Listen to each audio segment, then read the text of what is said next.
The last part to Chapter 7 that we are going to cover is finishing up these properties of logarithms, dealing with expanding and condensing. And our big focus is going to be that change of base formula. And what that is going to be that if we have a log base a of x, we can change it into log base 10 of x divided by log base 10 of a. And this is to be used when we have a base that is not 10. So as you can see, this x comes out to the numerator and the little a goes into the denominator. So if we try an example here, we have log base 4 of 30. This means that I'm going to take the log base 10, and you don't have to write the base 10, we will for this first example, of 30, because that's our x, divided by log base 10 of 4. Now, I know that this isn't going to be super clean, so I'm going to put an approximately equal, and then we can go ahead and start by taking the log of 30, and we get 1.477, and the log of 4, and we get 0.602, so 1.477 divided by 0.602. And so now, that being said, I'm going to get as close to an exact value. So we take 1.477 and we can divide it by 602, and we get approximately 2.45. Now, if we're to take this and just punch it in as log of 30 divided by the log of 4, and we get pretty darn close to the exact same answer, and for where we're rounding to the nearest hundredth, it will suffice. What I want you to do now is take a look at this second one. Go ahead and enter your answer into Edpuzzle, and then check to see how you did. Let's check this one. We can go ahead for this one, and it's the log of 14 divided by the log of 2. And if I put that into a calculator, log of 14 divided by the log of 2, you get approximately 3.81. The second part is going back to what we talked about yesterday with some of our properties for simplifying and taking a compressed logarithm and express it in terms of log A, log B, and log C. So the first thing that I notice is that all three of these terms here are being multiplied, which means that if I'm multiplying them, I'm going to be adding them when I expand it.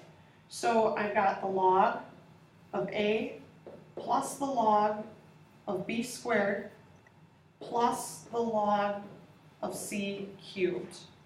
So then my next step is to notice that I've got these exponents, and the rule says when we have exponents, those are going to be kicked out front to be multiplied.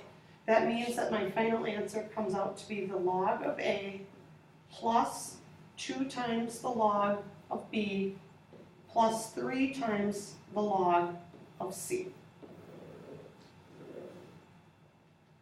The next one, a little bit more complicated simply because we have that division in there. So the first thing I notice is that I've got multiplication, so I'm going to add those. So I've got the log of A squared plus the log of B to the 5th, and then I'm going to minus the log of the square root of C. Before I go further with the rest of it, I see that the log of the square root of C is C to the 1/2, so this can be written as log of C to the 1/2 power. So then I'll rewrite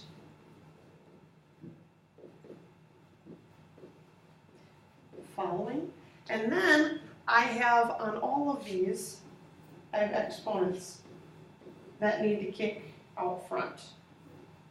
So my final answer is going to be 2 times the log of A plus 5 times the log of b minus 1/2 log of c.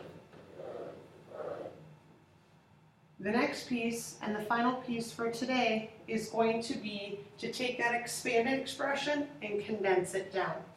So the first thing that I want to actually do is to start off by taking this 2 and kicking it out to be up to being an exponent. So that means that I've got the log of a minus the log of b squared.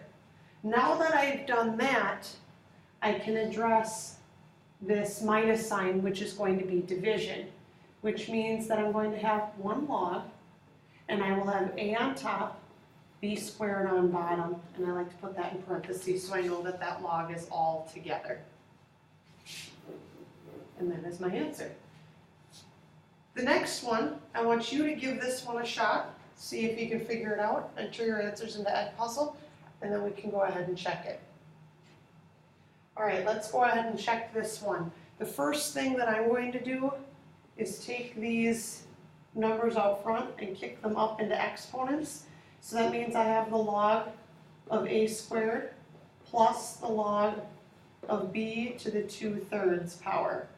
Then I see that I have an addition sign, which means I'm going to multiply, which means I'm going to have 1 log, and that's going to be of a squared b to the 2/3 power. Finally, we deal with one that has numbers in it instead of letters, which is a tad more complicated at times. And so I see here that first I'm going to take my 1/6, my 1/4, and my 1/2, and I'm going to kick them up to be powers of the numbers, which means I have log base 12 of 729 to the 1/6 power minus log base 12 of 16 to the 1/4 power plus log base 12 of 64 to the 1/2 power. Well, with them all having numerators and the powers of 1, those are going to be my roots. So I check out here and I say, all right, I want to know what 729 to the 1/6 power is. So I'm going to say 729 to the 1/6 power, and it gives me 3. So I've got now log base 12 of 3 minus log base 12. Now I got 16 to the 1/4 power, and that gives me 2. So now I got 2 there, plus log base 12, 64 to the 1/2 power, so 64 1/2, that gives me 8. So now I see that they all have the same base, so I can put them as log base 12 all together. Well, I know there's going to be a 3 in the numerator, and because this is plus, it means multiply by 8, because there would have to be parentheses here and here to put the 8 in the denominator, but the 2 does go in the denominator. So now 3 times 8 is 24. 24 divided by 2 is 12. So now I have log base 12 of 12. And now that means that we have a 1-to-1 property. But I need to rewrite this as 12 to the first. So my bases match.